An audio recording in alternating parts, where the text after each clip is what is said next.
आज सकाळी ना लवकरच उठले होते, कारण मिस्टरांना जायचं होतं ऑफिसला सकाळी 6 वाजता.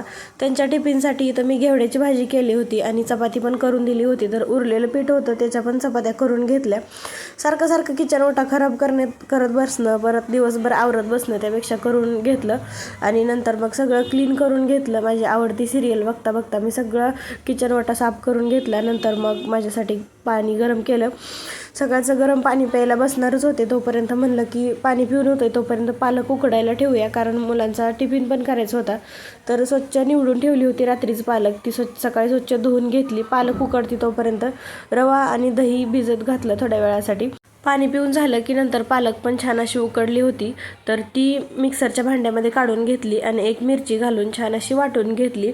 वाटून घेतलेली जी पालक होती तर ती भिजवलेल्या रव्यामध्ये घातली आणि मग वरून त्यामध्ये मीठ टाकलं आणि धने जिरे पावडर होती थोडीशी, तर ती टाकली आणि तव्याला तेल लावून छान असं तव्यामध्ये हे जे डोसे करून घेतले. आणि एकीकडे डोसे बनतायत तोपर्यंत इथं बटाटे मी कापून घेतले होते साल काढून शौर्याच्या टिफिनसाठी, कारण घरी तर हे मिरची घातलेले डोसे होते म्हणून घरी तर कोरडेच खाल्ले, पण टिफिनमध्ये काहीतरी द्यावं लागतं म्हणून साल काढून बारीक बारीक कापून घेतलेले जे बटाटे होते तर ते घेतले. त्याचबरोबर कढईमध्ये तेल टाकलं, जिरं टाकलं, फक्त जिरंच टाकलं, मोहरी नाही टाकली, फक्त जिरं टाकलं. त्यामध्ये बटाटे टाकले कट केलेल्यावरून, थोडीशी हळद आणि मीठ एवढंच टाकलं. शेंगदाण्याचा कूट पण नाही टाकला. छान असं तेलावरती वाफवून घ्यायचं बिना पाण्याचं. असं केलं ना बटाट्याला खूप छान टेस्ट येते, अगदी फ्रेंच फ्राईज कसं लागतात ना तसं लागतं.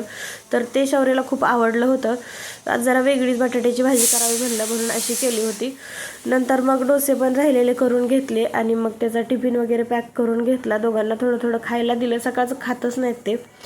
नंतर मग इथं दुधामध्ये थोडंसं बॉर्नव्हिटा आणि साखर टाकून त्याला दिलं आणि मग त्याला स्कूलला सोडायला गेले. स्कूलला सोडून आले, घरी येऊन देवपूजा वगैरे केली आणि स्वराजचं आवरलं आणि त्याला स्कूलला सोडून आले. घरी येऊन घरची कामं वगैरे केली. दुपारी मुलांना जेवायला दिलं आणि माझ्यासाठी एक बाजरीची भाकरी केली होती.